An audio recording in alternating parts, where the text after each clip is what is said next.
Mayong hapon kaninyong tanan. Could you kindly... Forgot, sorry. Give the tikas pahinga.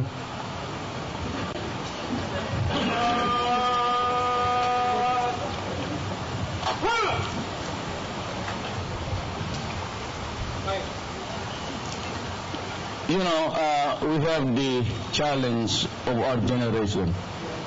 Every generation has always issues to meet. The enormity of the problems and challenges of the country are so great that if I cannot have your cooperation and support, this republic will just wither and wait. Alam mo, this is the only country, with the exception of Mexico, na yung mga droga mismo niluluto niyan sa loob ng prisuhan. Precisely, hindi na nga natin pinatay, we surrender the body, the physical body, to the prosecutors and to the courts para parusahan yung nagkasala. At dito lang na may mga tao na napunta sa kulungan precisely for manufacturing shabu, at pagdating doon sa loob to manufacture again to plunder the country. Paano? How can you call this government functioning kung ganon ang nangyayari? Kaya ang droga is being directed, the distribution mismo sa loob. And the drug lords are there having their hay time, and they are enjoying their stay. They do not need to go out because they can order anything from the outside into the prison. Enjoy life. May mga tao na always compromising with the basic fundamentals of life. Alam mo itong mga bleeding hearts, they look at the penal laws as a corrective measures. Kaya ang tao, sabi nila, deterrence. Hindi naman, wala namang na-discourage na pabibili ng shabu.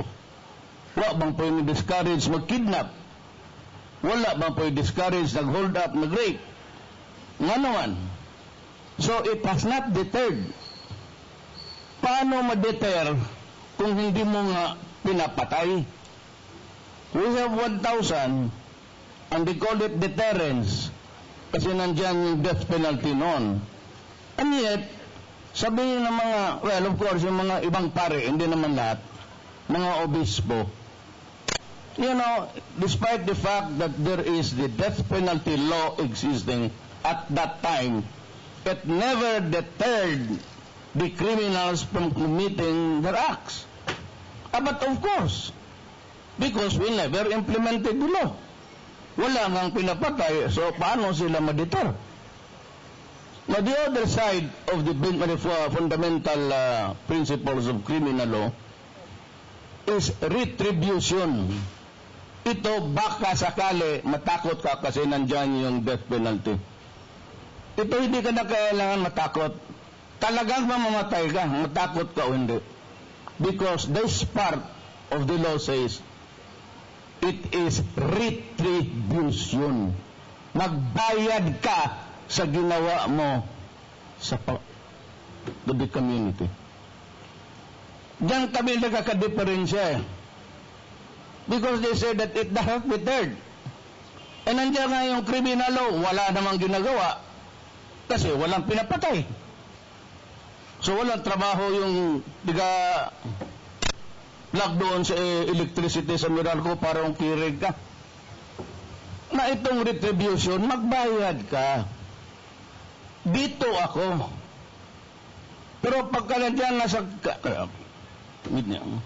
ikaw na ang masama because sila yung may mga hawak ng mga opinion writers and they think that it is better to cramp them inside the jail and do crime again. Pag hindi naka-eskapo, pinaglalaroan lang ang Pilipino. Diyan tayo hindi magkaintindihan. That is why I am asking for the reimposition of the death penalty so that I can hang them. Retribution. Kaya na-discourage ka mag-commit ng crime o hindi, iyo yan. Basta nagkasala ka for serious heinous crimes like drug-related crimes.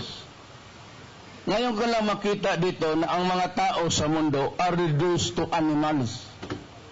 Wala naman yun. Yung droga, wala yan.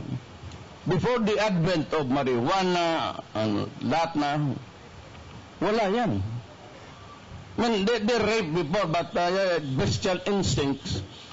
But ang mga biktima nila, dito 1 year old, 3 months old, nire-rape, pinapatay, anak ka ng...